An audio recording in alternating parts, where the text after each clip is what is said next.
So I will be answering option 4 in the discussion, which is basically focusing around theater of alienation and its importance in modern theater, and giving 2 examples.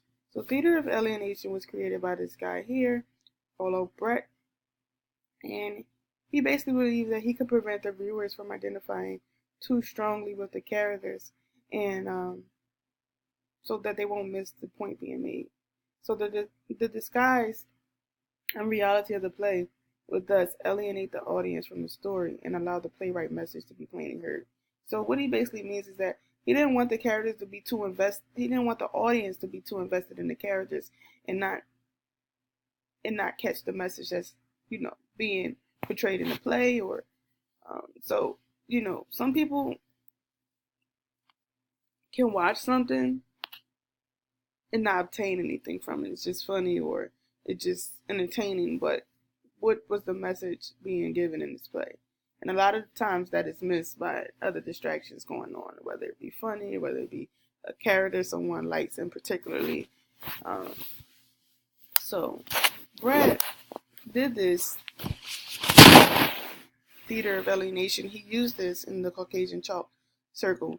Basically, in this fairy tale, there was a woman who was the biological mother of a child, and she returned to get her child back. However, the servant who was caring for her child while she was away grew attached to the child and didn't really want to give the child back. A judge then took some piece of chalk and he drew a circle on the ground, and he basically told the woman that they would play tug of war for the child, and whoever wins will indeed have the child or be able to take the child. But in the midst of tug of war, everyone's anticipating who will win and who will get the child, and the women are tugging. And in the midst of it, the servant who was actually caring for the child while the mother was away, just gives up and let the mother win because she realizes that the child is in so much pain and agony from them tugging on his arms. So you would think, oh yay, the mother gets to have her child back.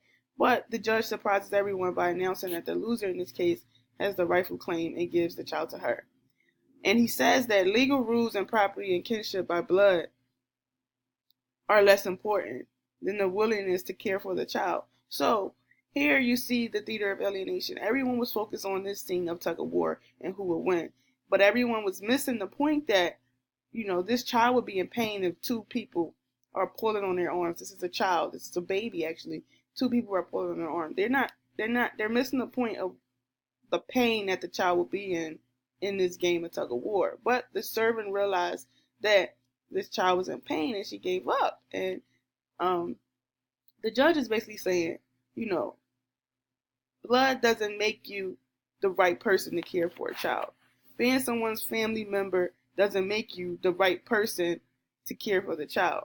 When you actually care for the child and the child's well-being, and that decides whether or not you should be able to care for a child.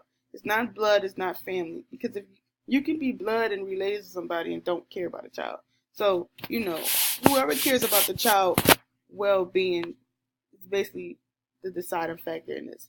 And I would play a scene from this particular fairy tale. So, yeah. Plaintiff and defendant stand either side of the circle. What did I...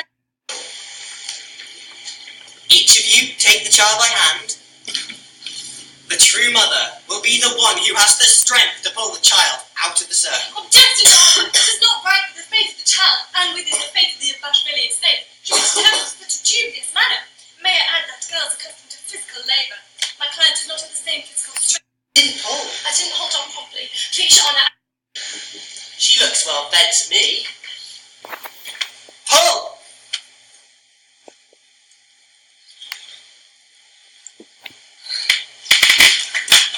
What did I tell you? Blood will out. What's the matter with you? You didn't pull. I didn't hold on properly. Please, Your Honour, I take back what I said about you. I beg you to forgive me. At least let me keep the child.